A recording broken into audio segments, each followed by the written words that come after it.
Mesdames, Messieurs, bien bonjour et bienvenue.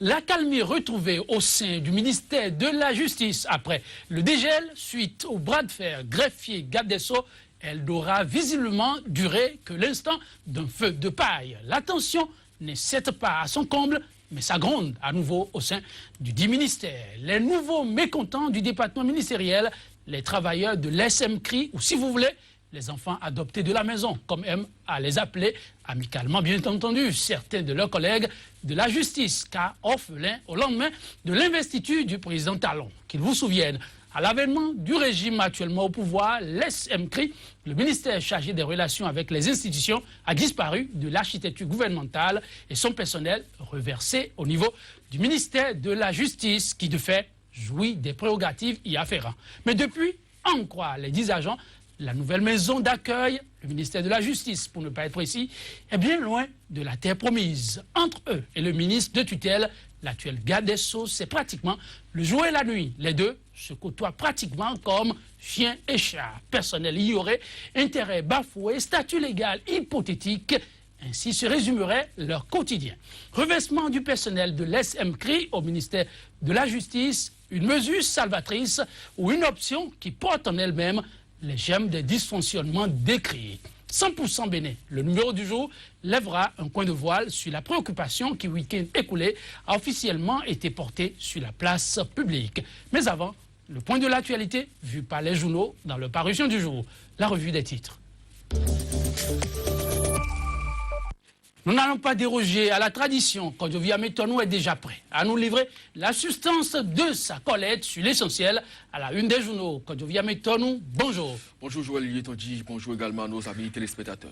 100 jours de Patrice Talon encore et toujours à la une des journaux. Oui, c'est un grand titre ce qui est revenu ce matin dans les publications que nous avons pu engranger, comme vous l'avez dit, Joël Lietondji, c'est les 100 jours du président Patrice Talon dans les divers secteurs d'activité, aussi bien les transports, l'écologie, l'énergie et beaucoup d'autres. Une appréciation sectorielle. Tout à fait. On peut y aller. Merci donc à vous, Joël Lietondji. Nous démarrons donc avec le quotidien La Boussole, supposée évolution de la situation économique du Bénin à l'ère de la rupture. La réalité est tout autre dans le panier de la ménagère. C'est donc une analyse faite après les 100 jours du président Patrice Talon par le journal La Boussole. La tribune de la capitale, après la proclamation des résultats du baccalauréat dans l'Ouémé Plateau, 3 décès de candidats enregistrés. Et puis 100 premiers jours de gestion au ministère des Infrastructures et des Transports, un bilan mi-figue, mi-raisin présenté par le ministre Hervé Hechomé après 100 jours de gestion du pouvoir exécutif. Nécessité pour le président Talon de revoir la coordination des actions gouvernementales. Trop de réformes, mais le peuple a faim, constate le journal La Tribune de la capitale. L'affiche du jour, 100 jours de la gouvernance de la rupture. Les notes du président Talon et de ses ministres. Et puis, mesures sécuritaires pour mettre en déroute les hors-la-loi des armes retrouvées dans la maison de Kossou à Oganla Post. C'est bien sûr dans Porto Novo. Le confrère de la matinée, malgré la fin du scrutin présidentiel, des affiches de candidats encore visibles.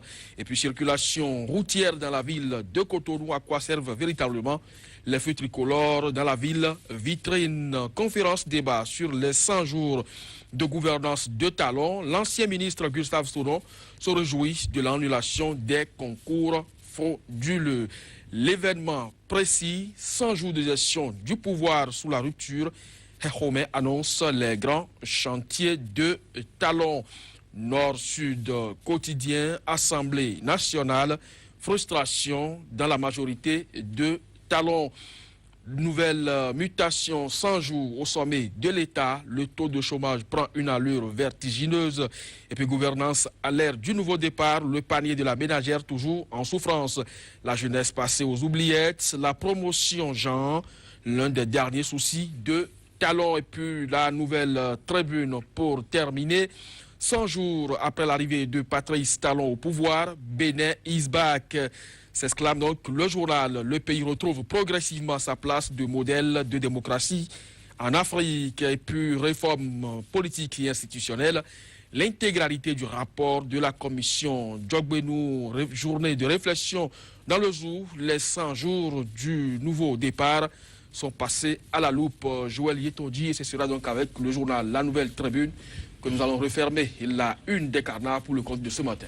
Merci Kodovia maintenant, mais je vais vous laisser partir ainsi dites. On dit que Gustave Sonneau, l'ancien ministre, salue l'annulation des concours dits frauduleux. Oui, vous ne pouvez pas quand même être surpris par cette déclaration si ça vient de ce ministre. En tout cas, Gustave Sonneau, c'est un communiste modéré qui a un franc-parler sans état d'âme que tout le monde connaît. Et il avait déjà son point de vue sur la question. Si aujourd'hui l'esprit met devant micros et caméras ou en tout cas sur une place publique, cela va sans dire. C'est un monsieur qui opte pour le travail bien fait et l'intégrité, la qualité dans ce que nous faisons, ce que chacun fait et ce que lui-même il a l'habitude de faire. C'est un monsieur que nous avons suivi au transport pour le peu de temps qu'il a passé là, la rigueur dans le travail. Et s'il dénonce et condamne aujourd'hui ces concours frauduleux, bien moi je pense que c'est le normal des choses. Tout à fait. Quand je viens plus tôt, merci. Nous donnons rendez-vous pour demain. Tout à fait, et avec beaucoup de moissons. Oh, merci, oui. Et on l'attend. Place à présent au débat matinal consacré à l'analyse de l'actualité béninoise. C'est juste après cette bande-annonce. Sika TV fait désormais escale dans chacun des pays africains. Escale numéro 1, le Bénin.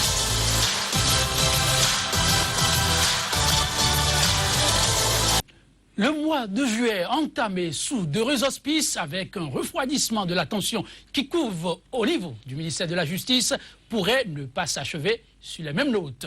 Après les greffiers, ce sont les travailleurs de l'SMCRI, désormais agents du dit ministère, qui donnent de la voix pour la reconnaissance, disent-ils, de leurs droits, leur respect et leur sauvegarde. Depuis leur initiation au niveau du dit ministère, voilà déjà 3 mois et plus, aucun cahier de charge ne leur a été jusqu'à présent confié. Jamais ils n'auraient en outre été associés à la moindre activité de leur nouveau ministère de tutelle.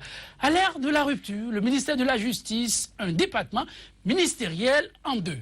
Une charge de trop pour le garde des Sceaux. 2 invités pour élucider en notre compagnie la question. Christian Dagba, fonctionnaire de l'État, il est le secrétaire général du syndicat national des travailleurs du ministère chargé des relations avec les institutions Sintra MCRI. Christian Dagba, bonjour. Bonjour, monsieur Tondi. Merci pour l'invitation. Et le moral? Ça tient. Ça tient. Ouais. Heureux de le savoir. À mon extrême droite, comme le constatait celui que d'aucuns qualifient de défenseur des causes perdues. Il a accepté nous accompagner, maître Patrick Tchakwe. Il est avocat au barreau de Cotonou au Bénin. Maître Patrick Tchakwe, bonjour. Bonjour, monsieur Tondi. Et merci de répondre à notre invitation. Tout le bonheur était à moi. Le bonheur partagé. Bandeau rouge sur la tête. Les travailleurs de l'SMCRI réunis au sein du Sintra MCRI, le syndicat national des travailleurs du ministère chargé des relations avec les institutions, ont donné de la voix, criant haro sur leur sort. Un sort fait, disent-ils, de marginalisation et de discrimination. Christian Dagba, on adopte pas, dit-on, un enfant pour qu'il devienne à la fin un os dans votre gorge. Alors l'enfant adoptif, le personnel de l'SMCRI, pourquoi se rebelle-t-il? Pourquoi cette gratitude? Pour reprendre une expression à l'un de vos collègues. Merci, monsieur le journaliste.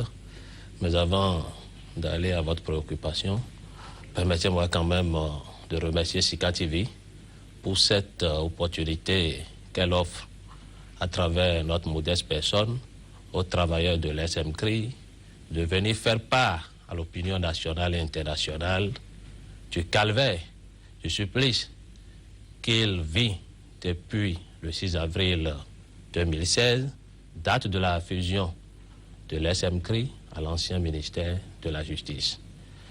Pour revenir à votre préoccupation, vous avez parlé d'adoption et vous parlez même d'ingratitude.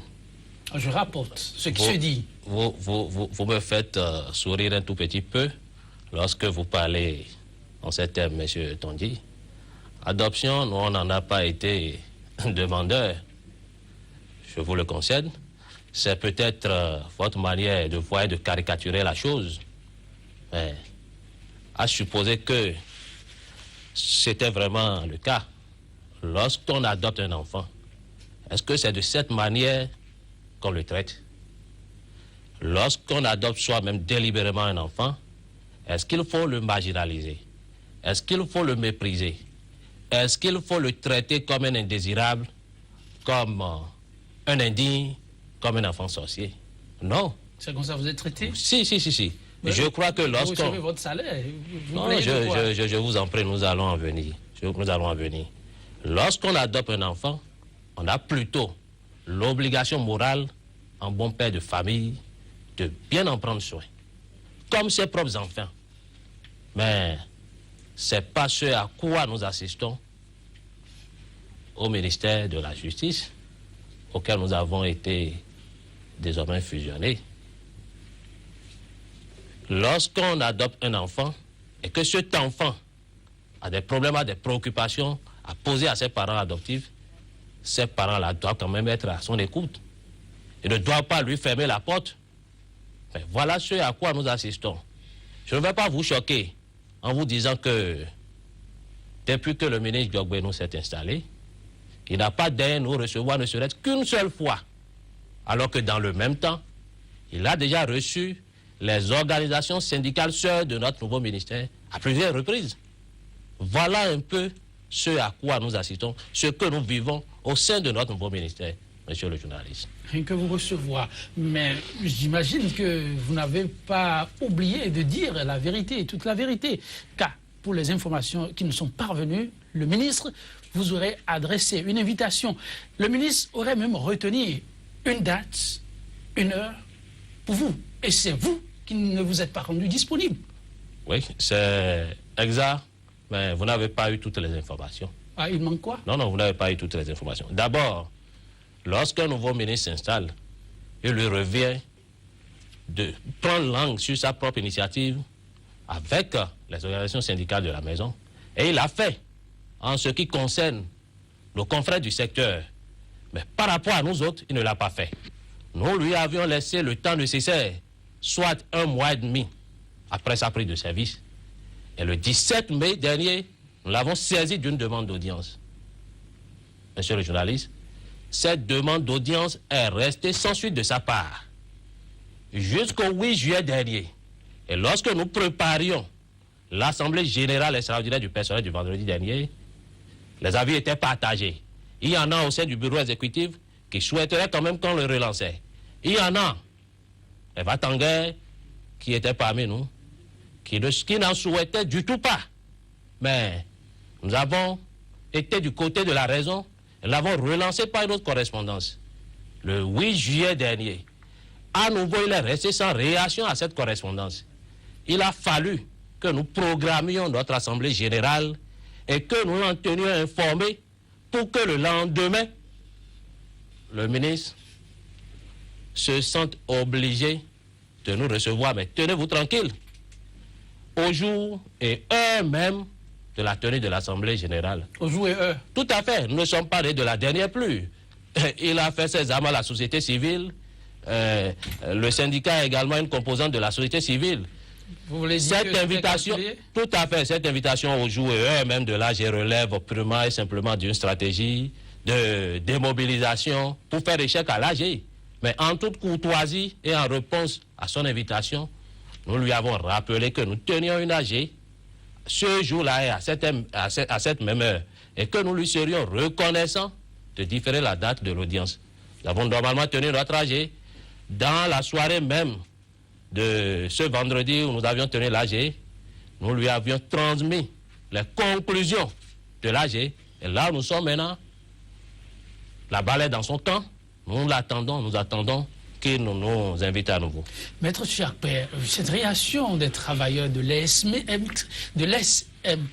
demandant à être pris en compte, criant à la marginalisation, parce que tout ceci s'entend légalement, je veux dire. Non, bon, vous savez, moi, le sujet, vous savez que ceux qui sont là aujourd'hui, qui sont nos gouvernants, ils sont à l'épreuve de ce que c'est que gouverner un pays. Donc, moi, je suis d'accord avec vous et je l'ai écouté un peu. Et vous allez tout simplement constater que, en fait, le pouvoir réglementaire, c'est-à-dire que le pouvoir de déterminer les ministères revient en réalité au chef donc, de l'État, qui a été élu donc, par le peuple. Et de façon constitutionnelle, c'est lui qui décide de comment organiser donc, les ministères. Bon, moi, je peux vous dire de par mes expériences, c'est-à-dire que vous aviez des ministères régaliens. C'est-à-dire que et dans un État bien organisé, vous aviez donc des ministères qui ne changent pas donc de dénomination. Vous aviez par exemple le ministère de la Justice. Vous aviez par exemple le ministère de l'Intérieur et de l'administration territoriale. Vous aviez le ministère de l'Économie et des Finances. Vous aviez le ministère des Affaires étrangères et de la coopération. Vous voulez dire qu'on a mal fait de fusionner, charger des relations? J'en viens. Mais lorsque vous décidez donc de gouverner, vous décidez donc de faire des économies pour l'État et que vous ne faites pas attention, en allant mettre dans nos États, il y a donc des difficultés où un ministère régalien, qui est également celui des relations avec les institutions, qui est un grand ministère, surtout dans nos États africains, quand vous vous permettez d'aller mettre deux ministères et d'une grande importance ensemble, je crois que c'est le moment donc de constater que vous n'aviez pas su faire les choix judicieux qu'il fallait donc faire pour pouvoir donc avancer dans nos États. Donc je trouve simplement que, en réalité aujourd'hui, le problème qui se pose, c'est-à-dire qu'on met ce ministère dans la justice, alors que le ministère de la Justice n'est pas déjà un ministère d'enfants. Et aujourd'hui, on n'arrive pas donc à gérer donc ce ministère. Parce que comment comprenez-vous qu'on puisse donc ramener un personnel de ce ministère aussi important qui doit être en relation avec les institutions, toutes les institutions d'État, et qu'aujourd'hui ce personnel se retrouve dans ce ministère, on ne sait même pas à quoi sont destinés en réalité ces personnels, on ne sait pas à quoi et on doit pouvoir donc utiliser ces gens-là. Et vous avez vu, vous a répondu. Il a dit, quand vous avez parlé donc de salaire, lui, c'est pas seulement donc le salaire, il veut travailler. Donc, ça veut dire que c'est un Béninois qui veut travailler et qui n'a pas besoin seulement donc d'aller dans des questions donc de salaire pour aller donc se coucher. Donc, voilà donc des jeunes, en réalité, qui veulent travailler, qui ont été mis à disposition, mais qu'on n'utilise pas. Mais vous voulez que je dise donc quoi? Je n'ai pas été élu comme président de la République. Donc, le président doit pouvoir donc tenir compte donc de tout ça et réorganiser donc les choses parce que ce ministère, on ne peut pas le mettre ensemble avec le ministère donc de la Justice et espérer gérer et avoir donc des résultats.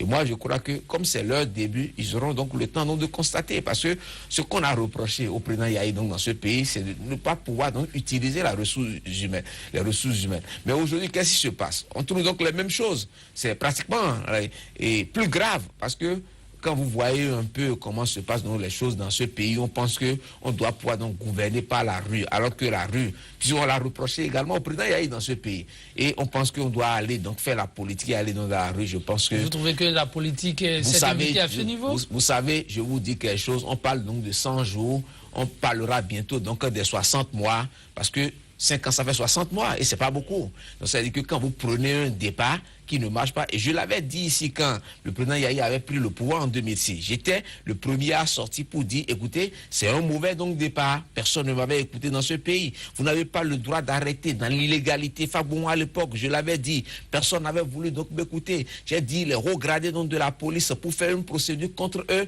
il y a donc des règles qu'il faut suivre, personne n'a voulu, et à la fin, tous ceux-là qui se sont tués dans le pays ont fini donc par décrier et qui ont supporté ce régime. Vous n'êtes pas trop pessimiste pour ce qui se fait actuellement? Non, en 100 jours, il y a quand même de grands signaux. Non, je vais vous dire quelque chose. Lorsque vous rentrez donc, vous prenez donc le pouvoir, vous aviez donc les courtisans, vous aviez donc la belle famille qui est à côté, vous aviez donc des amis, vous aviez tout le monde. Et parmi tout ce monde, il faudrait que vous saviez donc avoir la lucidité, vous puissiez donc avoir la lucidité pour savoir donc distinguer. Donc, tout le monde a envie donc de vous élever, tout le monde, on vous trouve beau, on vous trouve très, très joli, partout. Donc, vous deviez faire attention à tout ça parce que quand vous ne faites pas attention, c'est le chaos qui l'emporte. Moi, je dis aujourd'hui que quand tout le monde pense que tout est déjà beau en 100 jours, moi, je crois que ce n'est pas le moment donc de critiquer, mais je dis qu'il y a encore beaucoup donc de choses à faire et que rien n'est encore donc fait. Aujourd'hui, il faut qu'on puisse donc faire travailler donc ces jeunes-là et essayer donc de revoir si c'est un remaniement technique. Okay. Vous savez, moi, je vais vous dire, il y a des gens qui ont exposé leur vie dans ce pays pour qu'on en arrive là où ils en sont aujourd'hui. Et moi, si j'avais été le président de la République, moi, le premier que j'aurais nommé dans ce pays pour pouvoir donc me redresser, c'est Candide Azanaï. Parce que voilà quelqu'un qui s'est beaucoup... Mais bien sûr, comme Premier ministre, pour coordonner donc tout ça. Parce que voilà quelqu'un qui n'aime pas l'injustice. Voilà quelqu'un, quand vous le... Il faut bien analyser l'individu qui s'est bien battu. Il n'aime pas l'illégalité, etc. Mais aujourd'hui, quand on vient donc dans un mélange vous semblez dire qu'à la justice, il y a l'illégalité. Mais bien sûr, partout. Mais regardez même l'annulation dans des concours. Mais on y reviendra. Christian sanctionne, mais pas de cette façon-là. Aujourd'hui, ce qui se passe à votre niveau, pour ce que vous avez cité là, il n'y a pas en fait péril à la demeure. N'est-ce pas vous qui êtes un peu pressé? L'avocat l'a dit tout à l'heure, ce n'est que 100 jours. Vous réclamez quoi? Vous avez un local, vous avez votre salaire. Où est le problème en fait? C'est vrai, 100 jours, c'est pas beaucoup, mais ce n'est pas rien non plus. C'est important. Si un gouvernement veut faire du sérieux, déjà, dès les tout premiers jours, on le sait. Je suis totalement en phase avec l'analyse de Maître Tchapé, et cela me met à l'aise. Cela veut dire que la lutte que nous menons actuellement au sein du ministère de la Justice, elle ne manque pas de pertinence. On ne fusionne pas des ministères pour le simple plaisir de le faire ou simplement pour respecter une promesse électorale. Le ministère de la Justice et le ministère chargé des relations avec les institutions, leurs missions ne sont pas compatibles. Comment? Leurs missions ne sont pas compatibles. Et les gens n'ont qu'à aller interroger l'histoire. Ce n'est pas la première fois que le ministère, le MCRI, est adressé au ministère de la Justice. Cela était déjà intervenu en 2006, notamment à la faveur de la formation du tout premier gouvernement du régime de feu. On a fait un rétro-pédalage. Voilà. Mais c'était sous le ministre, comment il s'appelle, Abraham Zizirokwe, excusez. Mais après avoir fait l'expérience pendant quelques semaines, quelques mois, il a eu l'honnêteté intellectuelle de reconnaître que les deux missions n'étaient pas compatibles et demander en conséquence au chef de l'État de le décharger de ce volet-là. Ce qui a été fait 1 an plus tard, et le MCRI était revenu. Avant moi, les députés avaient déjà haussé le ton à l'Assemblée nationale. Parce que ce n'est pas évident que le ministre de la Justice, le ministre Diogbenou, puisse s'occuper totalement des affaires, des questions du ministère de la Justice et avoir le temps nécessaire qu'il faut pour aller travailler dans les commissions à l'Assemblée nationale, aller rester imprégné à l'Assemblée nationale, aller introduire les autres membres du gouvernement pour des séances à l'Assemblée nationale. Ce n'est pas évident. Donc on ne fusionne pas pour fusionner. Les gens, lorsqu'ils ont pris le pouvoir, c'est pas que je suis un anti, comment on appelle, talon. Bien au contraire. L'avènement du régime de la rupture n'a pas été sans nous les travailleurs. Nous savons de quoi nous parlons. Cela n'a pas été sans nous les travailleurs. Donc, je ne suis pas un anti-talon. Mais il faut dire les choses telles qu'elles sont. Les gens, lorsqu'ils ont pris le pouvoir, n'ont pas fait l'état des lieux. Ils étaient simplement mus, par le souci de respecter une promesse électorale, à savoir réduire la taille du gouvernement. Aujourd'hui, c'est ce qui nous a conduit. Christian Dagba, tout au moins, à ce que nous apprenons, vous êtes là peut-être pour apporter plus de précision.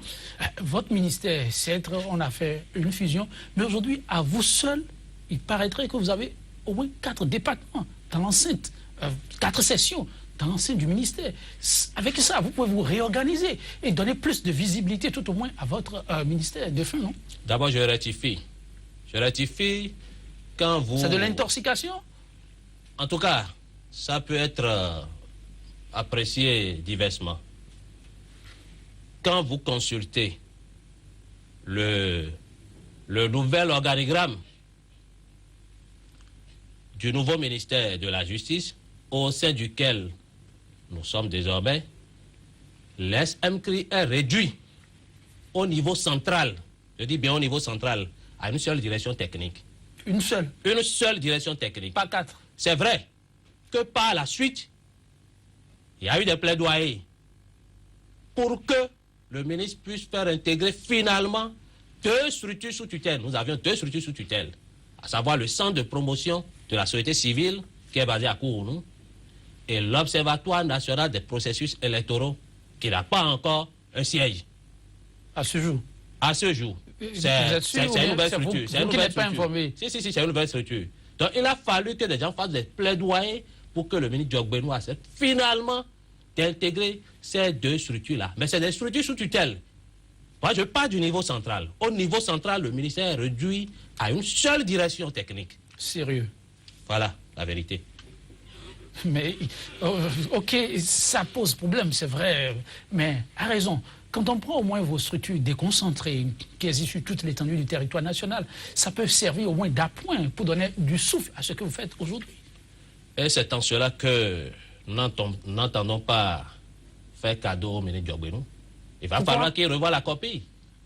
Il va falloir qu'il revoie la copie. Pourquoi? Lorsqu'on parle des relations avec les institutions, c'est y compris la société civile, les organisations de la société civile. Ce n'est pas que les institutions constitutionnelles, à savoir Cour suprême, Cour constitutionnelle et autres.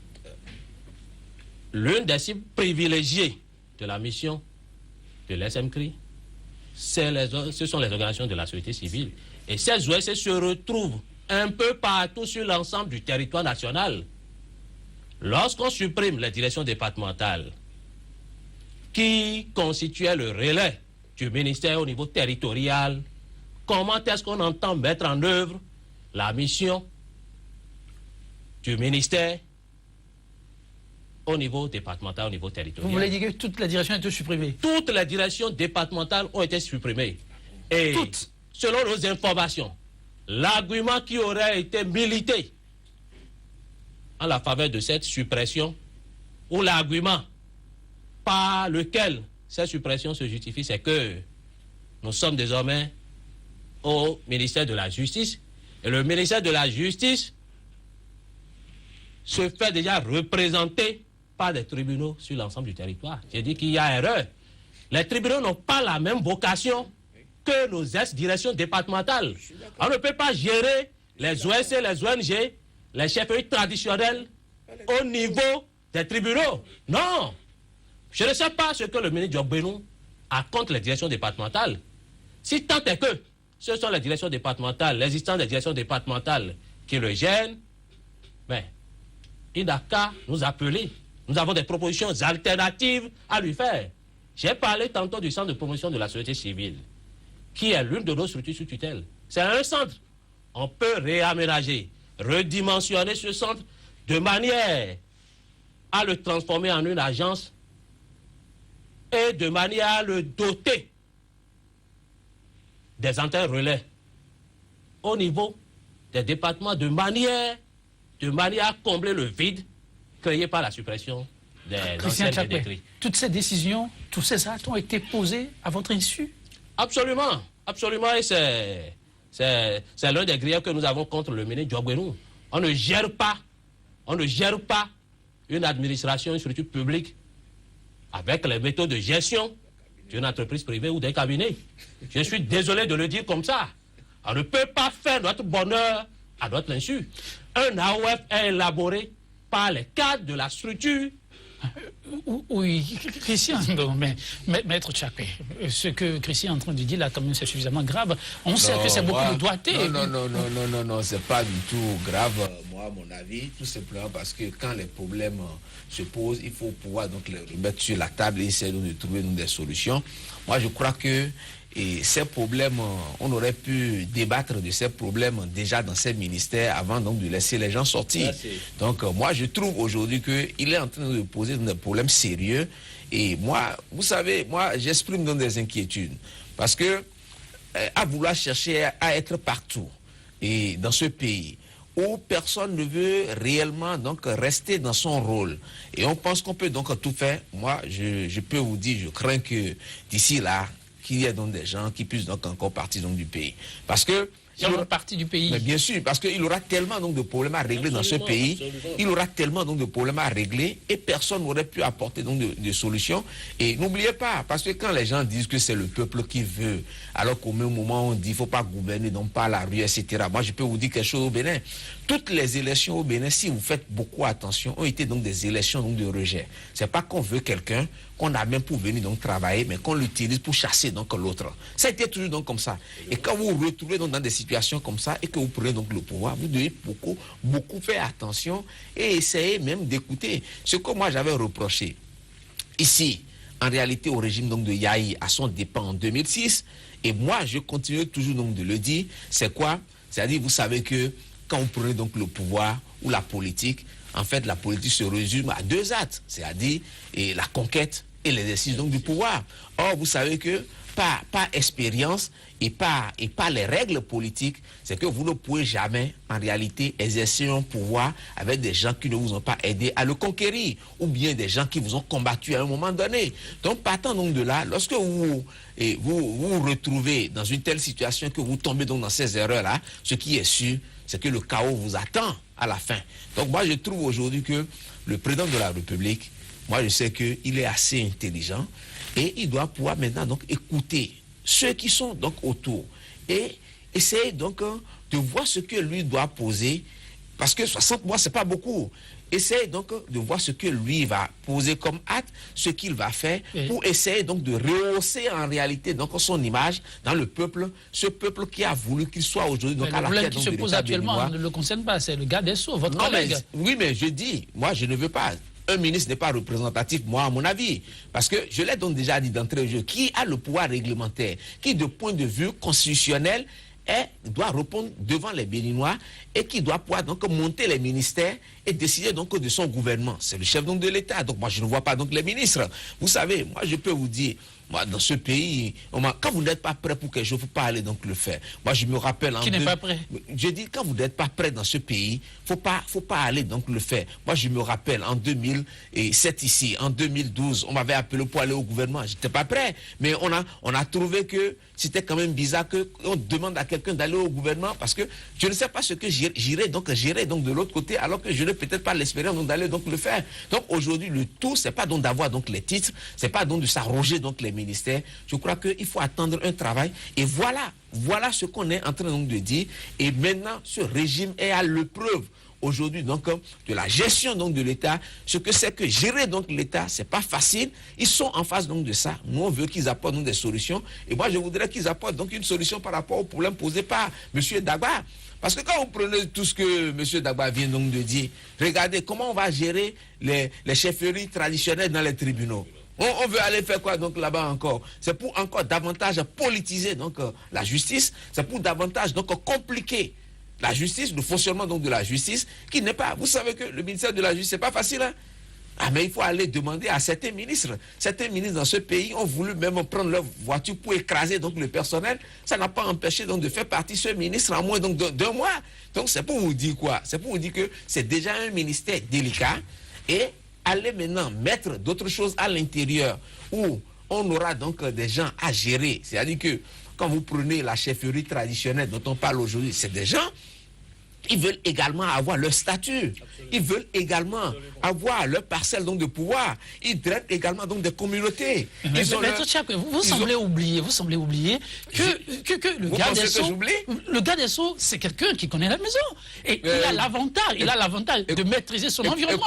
Et donc d'avoir un peu de temps pour aller sur ce terrain. Écoutez, les affectations seraient actuellement donc en cours au niveau donc de la justice. S'il connaît donc la maison, il n'a qu'à faire donc les affectations. Il n'a qu'à faire donc les affectations. Vous connaissez ce que c'est que donc la justice. Vous ne voyez pas donc déjà l'UNAMAB. Regardez l'UNAMAB. L'UNAMAB a crié dans ce pays. Je faisais partie à un moment où la tension était telle que le chef donc de l'État, Yahi Boni, ne pouvait même pas donc les rencontrer. Eux-mêmes ne pouvaient pas rencontrer Yahi Boni. C'était moi qui avais amené le bureau donc de l'UNAMAB pour aller faire la paix au palais donc de la justice. Et ces gens, ils avaient posé donc des problèmes. J'étais tellement donc très sûr, parce que j'ai dit quelque chose au président de la République, Yahi Boni à l'époque. Je dis, il y a deux choses. Voilà donc des jeunes aujourd'hui qui ont moins en carrière, moins donc de 10 ans, 15 ans pratiquement. Ils constituent au moins 80% de ce personnel. C'est-à-dire que si on veut avoir une justice sérieuse au Bénin et une justice d'avenir, de développement, on est obligé donc vous êtes obligé de composer avec eux. Et qu'est-ce que ces gens-là donc ont dit? Ils ont dit, on ne peut pas avoir donc des tests et faire donc des nominations en violation donc de ces tests. Ils ont dit, voilà comment se présente dans la réglementation, etc.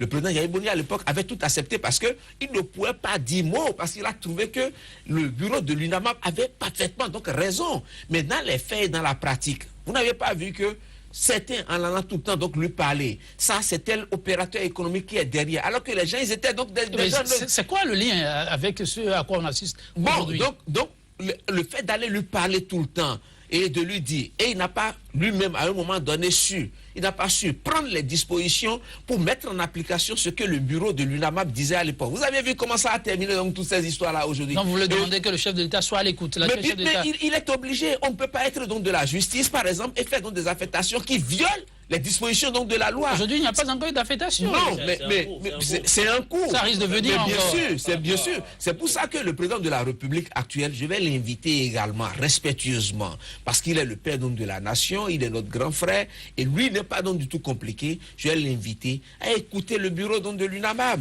et à discuter donc avec eux, sans pouvoir amener dans son entourage des gens qui vont bloquer. Moi, j'ai eu ici à demander au chef de l'État Yahya Boni de faire partie de certains ministres donc du conseil d'une réunion avant qu'ils ne reçoivent donc ces gens-là. Donc parce qu'il aura toujours des gens qui vont dire voilà ce qui se passe, saboter, les intéresser, etc. Ça ne passera donc pas. Je crois que aujourd'hui nous sommes donc dans une situation, ils sont face à comment gérer donc l'État. Je peux vous dire, gérer une maison c'est pas facile, gérer une entreprise c'est pas facile, gérer un cabinet c'est pas facile, gérer l'État c'est très difficile. Hein? C'est pour ça que je suis d'accord avec lui. Vous n'aviez pas les mêmes méthodes à utiliser pour gérer un cabinet d'avocats, pour gérer un ministère, pour gérer une entreprise. Il a raison. Alors, M. Christian Dagba, vous parlez de l'AOF. L'AOF, concernant ce ministère aujourd'hui, au moins à ce niveau, avons-nous appris, vous avez quand même pris une part active, même si ce n'est pas physiquement. Il paraît que vous avez fait des propositions. De quelle manière? Je voudrais bien le savoir. De quelle manière? Puisque j'ai dit à l'entame qu'à la date d'aujourd'hui, le ministre Diogbe n'a pas cru nous devoir ne serait-ce qu'une seule fois. Alors que dans le même temps, mais vous avez envoyé nos confrères ont été déjà reçus à plusieurs reprises. Donc, l'élaboration de l'AOF. Nous n'avons jamais été associés à la réflexion. Jamais été associés on n'a jamais été associé à quoi que ce soit au sein du nouveau ministère de la Justice. Donc l'AOF en marge, qui est sur le point actuellement d'être adopté. C'est déjà adopté et c'est entré en vigueur. Malheureusement. Sans vous. Avec cette disposition-là. Mais l'un des objectifs, l'une des finalités de nos luttes, c'est justement d'amener l'autorité à rapporter ce AOF, quitte à prendre en compte nos revendications, dans un nouvel AOF. Voilà. Le maître Tchapoué vient de parler de la question du redéploiement. Le problème ne se pose pas uniquement par rapport aux magistrats. À votre niveau aussi. À notre niveau aussi. Est-ce que vous pouvez vous imaginer qu'on veut redéployer le personnel de l'SMCRI, c'est-à-dire, en d'autres termes, nos syndiqués, sans nous y associer? Un arrêté serait déjà initié pour la mise en place de la commission. La commission se serait déjà réunie une fois en notre exclusion.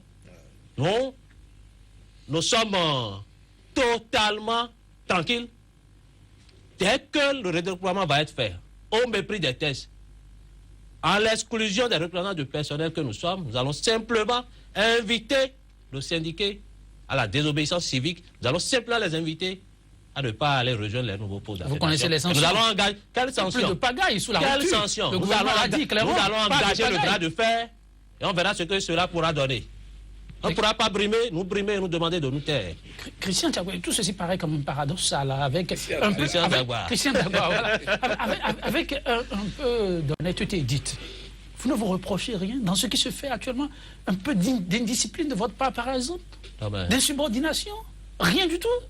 On ne se reproche rien, on ne nous reproche rien, puisque je vous ai dit que le ministre Diogbe n'a jamais pris langue avec nous. Quel manquement nous avions eu à son égard pour qu'il ne veuille pas nous associer. Cela relève tout simplement d'un mépris. D'un mépris. Peut-être que le ministre Diogbe avait des antécédents avec les anciens patrons de notre ministère Et il voudra profiter de la situation pour régler ses comptes. Non, la rupture, il a dit qu'il n'y aura pas de règlement de compte. Pour régler ses comptes. Bon, Il n'y a pas de règlement on n'a de pas compte. une autre lecture que ce que je suis en train de vous dire. Nous n'avons pas une autre lecture de la situation que ce que nous sommes en train de vous dire. Sinon, comment comprendre qu'il est déjà reçu à plusieurs reprises nos confrères et il ne veut pas nous recevoir, nous autres. Oui, ça paraît de plus en plus complexe, cette préoccupation-là. Mais Maître Tchapé, est-ce qu'on ne peut pas déjà essayer pour apaiser un peu, ne serait-ce qu'au niveau de la dénomination, comme le dit certains, au moins repréciser les choses, ça pourrait aussi apaiser. Bon, moi, je crois que le chef de l'État est celui constitutionnellement investi pour pouvoir donc déterminer les dénominations des ministères. Je crois que moi, je préfère donc garder le silence et observer parce que je ne suis donc dans rien pour l'instant et puis je suis là et je garde donc ma liberté, c'est tout. Et quand ça se pose de cette façon-là, comment on peut régler plus simplement, plus sainement? C'est des préoccupations qu'on aurait pu éviter souvent aux téléspectateurs. Le président de la République doit dépêcher d'autres personnes pour faire donc une médiation parce que vous l'écoutez donc un peu déjà. Et comment on peut donc les affecter sans que personne ne soit écouté, personne ne soit véritablement touché. Et bon, je crois que ça pose donc des problèmes. Donc je crois que le chef de l'État doit pouvoir en réalité déjà dépêcher donc des gens pour faire donc la médiation et au cas où eux-mêmes trouveraient nécessaire de s'adresser directement au ministre Koupaki, je crois qu'il est le secrétaire général donc de la présidence ou au chef donc de l'État pour essayer donc pour qu'on n'en arrive pas donc des blocages dans un État parce que personne n'a intérêt à ce que ça soit donc bloqué. Et moi je crois aujourd'hui que si le courant ne passe pas entre eux et le ministre Diogbenou aujourd'hui. Et je ne pense pas parce que en dehors de ce qu'il est ministre, il est mon confrère et il n'était pas aussi fermé. Donc, et si c'est bloqué vraiment et qu'ils n'ont pas donc de possibilité de discuter avec lui, qui se rapproche donc du ministre d'État Koupaki et d'aller vers le président Talon. Et moi, je crois que ces deux pourront également donc les écouter. Voilà, donc, une piste de réflexion à scruter. J'ai pris bonne note des conseils des suggestions de Maître Tchapé et je crois que nous-mêmes, au niveau du bureau syndical, nous avions réfléchi déjà dans ce sens. La prochaine étape, avant de muscler les actions, c'est de saisir le chef de l'État en personne lui-même par rapport à ce que nous vivons. Le ministre Koupaki d'abord, parce que lui, vous savez que dans les négociations ici par rapport au syndicat au début du mandat donc, du président Yahi, il avait été au centre de grand rôle de déblocage. Moi, je crois aujourd'hui qu'il faut aller d'abord en sa direction avant donc d'envisager d'aller voir le président Talon. Christian Daba, j'aimerais bien vous laisser plus de temps, mais j'imagine l'essentiel, les téléspectateurs l'ont compris et la suite sera heureuse, on l'espère, avec cette piste de réflexion. Non, mais il y a un point très important. Allez-y très rapidement, on n'a plus qu'une minute, oui. On ne peut pas faire les réformes le ventre affamé. Depuis le 1er janvier 2016, tout ce qu'on appelle avantage a été gelé pour le personnel de l'SMCRI. Nous assistons à ce qu'on appelle actuellement à une clochardisation du personnel de l'SMCRI. Aucun, je dis bien, aucun de nos avantages à la date d'aujourd'hui n'a été payé. Et cela, ça ne dérange personne. Pourtant, c'est sur notre nez qu'un demi-milliard a été partagé à des copains pour 45 jours. Non, ils ont travaillé, pas des copains. Je dis 45 jours à des copains pour 45 jours de travail. C'est des cadres de la République, s'il vous plaît. Pendant ce temps, nos avantages sont restés gelés. Et nous avons fait. Nous avons fait. Il va falloir que le ministre Diogbenou fasse rapidement pour que nos avantages soient liquidés. Votre mot de fin. Non, le mot de fin, je crois que le ministre Diogbenou a intérêt à revoir sa copie. Il a grand intérêt à désormais nous appeler à nous associer à la réflexion. Sinon, nous lui réservons beaucoup de surprises désagréables. Merci Christian Daba. J'imagine qu'on n'en arrivera pas là, Maître Tchapé, très rapidement, en quelques secondes. Non, je voudrais inviter mon ami et frère Daba de ramener la balle complètement au sol.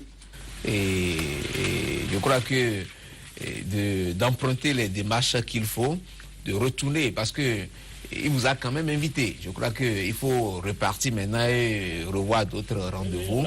Et à défaut d'aller dans la démarche normale que d'avoir à bloquer l'administration. Donc à nouveau, c'est pas ce que les Béninois auraient donc souhaité actuellement. Et je crois que la paix revienne donc chez vous au ministère de la Justice. Que la paix revienne. Il s'agit une fois encore du ministère de la Justice sous les feux de la rampe. Cette fois-ci, c'est le personnel de l'SMCRI qui n'est pas content. Ses droits régaliens seraient tous bafoués. Vivement un terrain d'entente. 100% bénin, mesdames, messieurs, le tout premier numéro de cette semaine. Pierre Dac, l'humoriste et comédien français, pour y mettre un thème avec cette citation. Dans la lutte pour la vie, celui qui est à bout de souffle, à bout d'arguments, à bout de tout, n'est pas du tout à bout de ses peines. Bien au contraire, le pire pourrait lui arriver. Le triomphe, il est et reste au bout de l'endurance, de la témérité. Mesdames, messieurs, que de positivité, voilà, pour vous, tout au long de cette semaine. Merci pour la confiance renouvelée et à demain pour un autre numéro de 100% BD.